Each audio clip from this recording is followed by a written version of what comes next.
నువ్వు డబ్బు సంపాదిస్తావు, ఖర్చు చేస్తావు, సేవ్ చేస్తావు. కానీ ఫైనాన్స్ అంటే అసలేంటో తెలుసా? ఈ రోజు వీడియోలో మనం చాలా సింపుల్ గా ఫైనాన్స్ అంటే ఏమిటి, ఇది మన జీవితంలో ఎందుకు చాలా ఇంపార్టెంట్ అని తెలుసుకుందాం. ఈ రోజు వీడియోలో మనం చాలా సింపుల్ గా ఫైనాన్స్ అంటే ఏమిటి, ఇది మన జీవితంలో ఎందుకు చాలా ఇంపార్టెంట్ అని తెలుసుకుందాం. ఫైనాన్స్ అంటే సింపుల్ గా చెప్పాలంటే మన డబ్బు ఎలా వస్తుంది, దాన్ని ఎలా ఉపయోగించాలి, ఎక్కడ పెట్టుబడి పెట్టాలి, ఎలా పెంచుకోవాలి, ఇదే ఫైనాన్స్.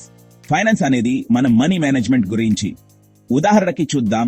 ఒకవేళ నెలకి 30,000 సంపాదిస్తే దానిలో 15,000 ఖర్చు, 10,000 సేవింగ్స్, 7,000 ఇన్వెస్ట్ చేస్తే నువ్వు నీ ఫైనాన్స్ ను బాగా మేనేజ్ చేస్తున్నావు అన్నమాట. అలాగే ఎవరికైనా అప్పు తీసుకోవడం, ఈఎంఐ, బ్యాంక్ లో savings account, insurance, mutual funds, ఇవన్నీ ఫైనాన్స్ లో భాగం. మరి ఫైనాన్స్ నేర్చుకోవడం ఎందుకు అవసరం? ఎందుకంటే ఇది నీ డబ్బు ఎక్కడ పోతోందో, ఎక్కడ పెరగలదో అర్థం చేసుకోవడానికి హెల్ప్ చేస్తుంది. నువ్వు ఎప్పుడు లోన్ తీయాలి, ఎప్పుడు సేవ్ చేయాలి, ఎప్పుడు ఇన్వెస్ట్ చేయాలి అనే డెసిషన్లు క్లారిటీగా తీసుకోగలవు. ఫైనాన్స్ అర్థం చేసుకున్న వాళ్ళు ఎప్పుడు స్మార్ట్ మనీ మేనేజ్మెంట్ చేస్తారు. ఫైనాన్స్ అంటే డబ్బు కాకుండా డబ్బు మీద కంట్రోల్, డబ్బు నీ కోసం పని చేయించుకోవడం నేర్చుకోవడం అంటేనే ఫైనాన్స్. ఇలాంటి సింపుల్ ఫైనాన్స్ వీడియోలు మరిన్ని కావాలంటే లైక్ చేయండి, సబ్స్క్రైబ్ చేయండి మరియు మీ ఫ్రెండ్స్ కి షేర్ చేయండి.